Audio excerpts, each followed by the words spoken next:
I know a lot of people like to make predictions about AI and the future, but very few people go back and check how accurate those predictions were. So today I wanted to take you through a presentation I put together in 2024 and early 2025, talking about the future of product in the age of AI. My hope is that this is interesting and useful for anybody that's thinking about the bigger picture with AI and how it might affect their role. My hope is that this is helpful for anyone thinking about the future with AI and how it might affect your role. I know this presentation is focused specifically around product, but I think a lot of the insights apply to really any role. There's four things I want to touch on. First is why I believe the golden age of product might be coming to an end. The second is looking at the road ahead. Now, keep in mind, this was in 2025 and late 2024. So this is um, there's four things I want to touch on. First is why the golden age of product might be coming to an end. The second is thinking about what the road ahead might look like. The third is five predictions about the future of product. And the fourth is how you can prepare. Now, keep in mind that a number of these predictions were made back in 2024 or early 2025, um, which is before Claude Code, before a lot of the recent agentic AI tools, before OpenClaw. Really, largely what we had was basically ChatGPT and a few other chatbots at that particular point in time. So I think these predictions hold up pretty well, but I'll certainly call out places where things may have changed since that time. So first, let's talk about the golden age of product. Uh, So the mid 2000s all the way up to the early 2020s was an amazing time to be in product or be a product manager or be getting into product or really anything tech related at that particular point in time. Um, since the early 2000s, there's been a massive increase in interest in product management. And the number of product jobs has increased about 45%. So active product managers just in the US went from about 300,000 to 450,000. Along with that, we saw tons of interest in the discipline of product management and an entire industry of thought leaders, courses, certifications, and tooling emerged. So the result is that today product has matured into a $30 billion industry with about 2.5 million product managers globally. Now, despite all that progress, over the last few years, there has been signs that the good times might be coming to an end when it comes to product. Of course, there in 2023, there was a massive round of layoffs in the tech industry in general, and that affected product managers as well. Um, since that time, we have seen some of the layoffs subside. Now, again, this was put together in 2025, and we have seen an uptake in some of the roles coming back, um, but again, not back to the place where they were before. Um, so these were numbers from July 2024, early 2025. The number of product jobs are starting to plateau. Again, we've seen them start to tick up again, but still not back to the levels that they were at the peak.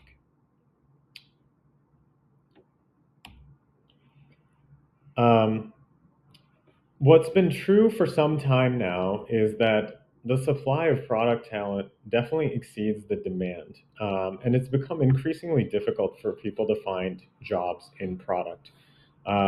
So we saw examples, particularly at the peak of the layoffs, where people were receiving companies were receiving hundreds of applications for maybe even for one open role.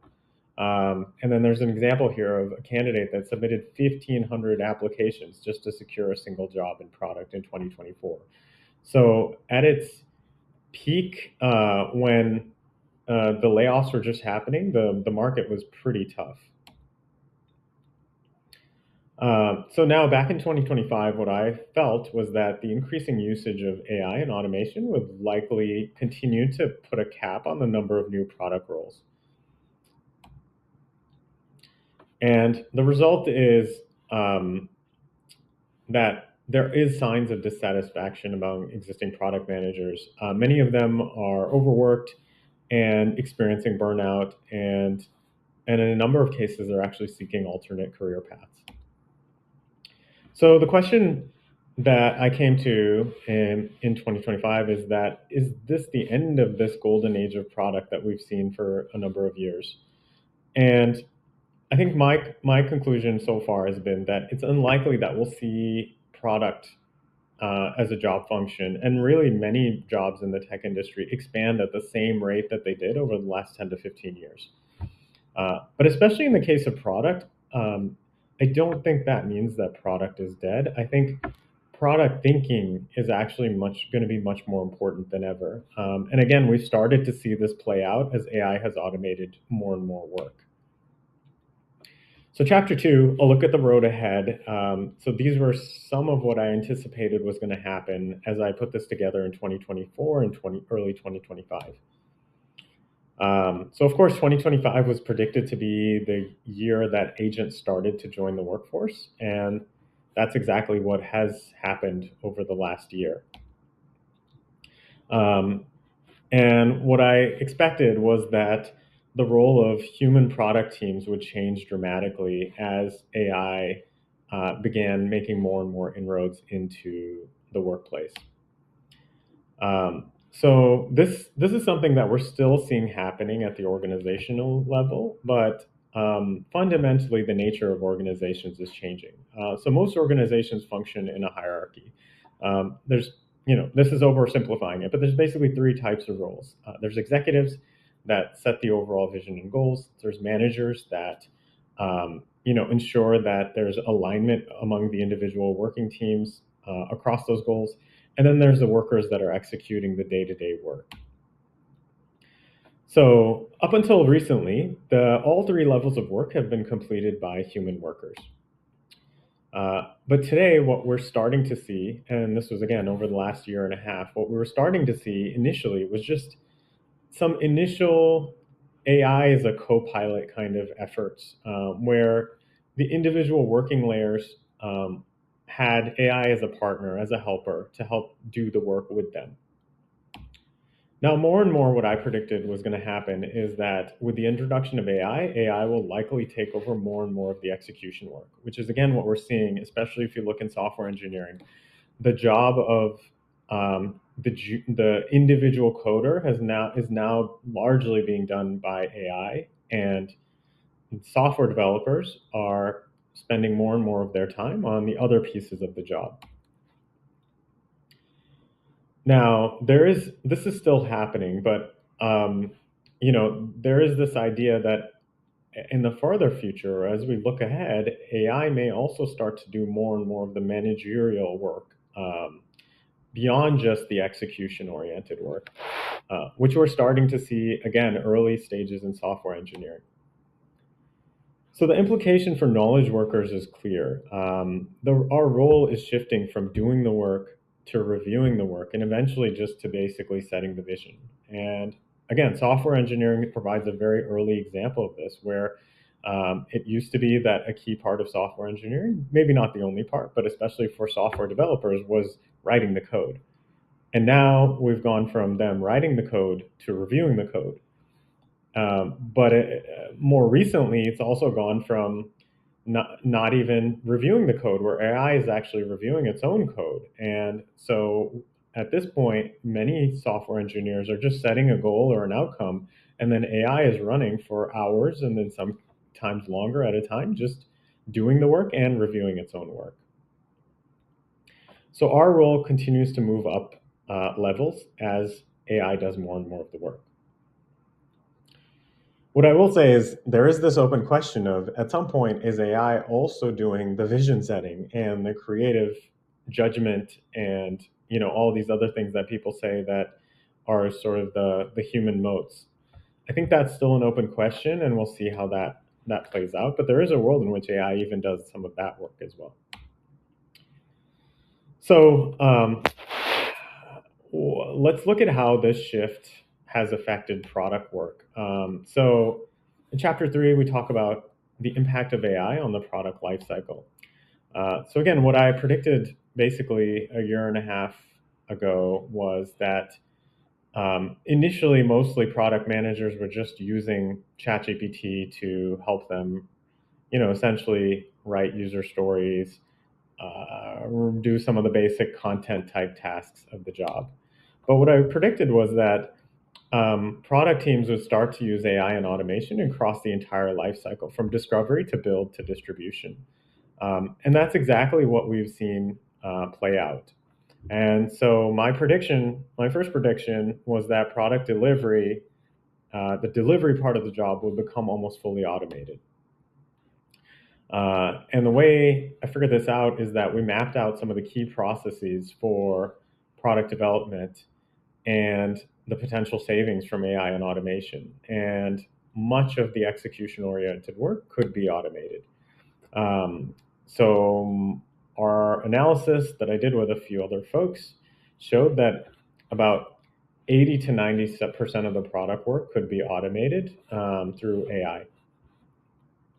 And over the last year and a half, I think we've seen a lot of that play out in design work, in writing the things that involve like writing user stories and tickets, writing requirements, writing code. A lot of that work has gotten automated, although it may not have fully made its way into large organizations just yet. Now, there was two emerging scenarios for how product delivery could look moving forward. One was a fully autonomous workflow where the entire job of product delivery is automated. And the second scenario was one where it's human in the loop, where some delivery work is automated, but there's still a person who's kind of reviewing things or doing some of the more complex work. I think we're still seeing how this exactly plays out. Right now, both scenarios exist in the market. There are some startups that are doing almost fully autonomous product development, although it's still early. And then there are many companies that are still doing human in the loop, especially in more regulated industries. I think concurrent to that, as the execution work gets more automated, at least for some time, we have seen the demand for pure delivery roles such as Scrum Master starting to plateau and maybe even start to decline. Now, my second prediction was, along with the fact that product work will be nearly fully automated, the delivery work, was that distribution costs would increase exponentially, and distribution would become increasingly important. So the idea here is that as product development becomes more automated, the number of builders that we see increases. And we've seen that. We've seen a ton of vibe coders, ton of solo founders, ton of builders coming up, which then means that the number of products increase. And there's going to be tons of more products than there were before, which then means that the cost of distribution and getting attention becomes much harder, which means that the cost of distribution actually increases. Now, there is one caveat to this. In this case, I was talking about mass market distribution. A caveat is that one thing I didn't cover is that organic social media has made some level of distribution actually free. So in that case, there is a free channel available for distribution. It's just that if you want to reach a mass market, it's going to get more expensive. And we can see that trend playing out over the last many years as well. So the price of distribution and getting mass adoption for products, and the best proxy, I think, for that is a Super Bowl ad, where you have 100 million people or more watching, has increased 10x from 1990 to 2024, while the viewership in that time has only increased less than 2x. So I think we'll continue to see the cost of mass market attention go up. And so having and owning distribution is super important. And at the time that I put this together, very few people were talking about this, but I think now more and more people are thinking about that idea.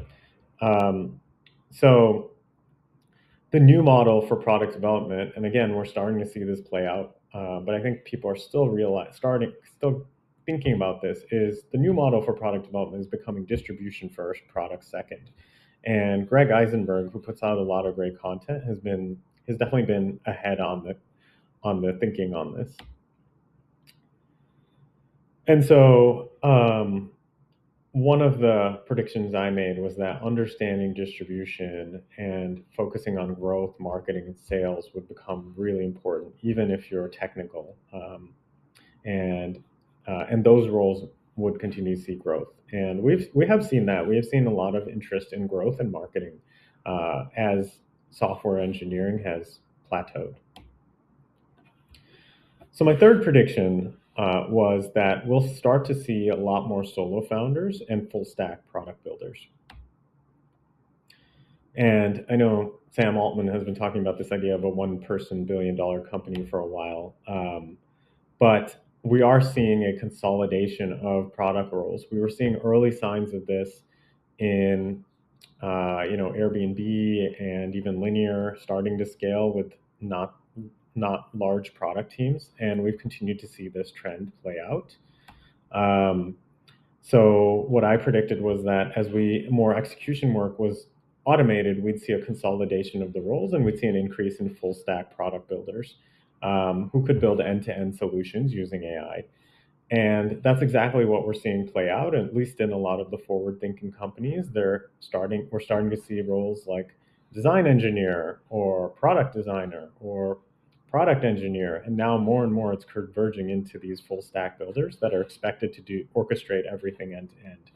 And Coinbase just announced recently that they're experimenting with essentially like one person build teams that look a lot like this full stack builder that I described. We're also seeing this, and this trend has continued in the data.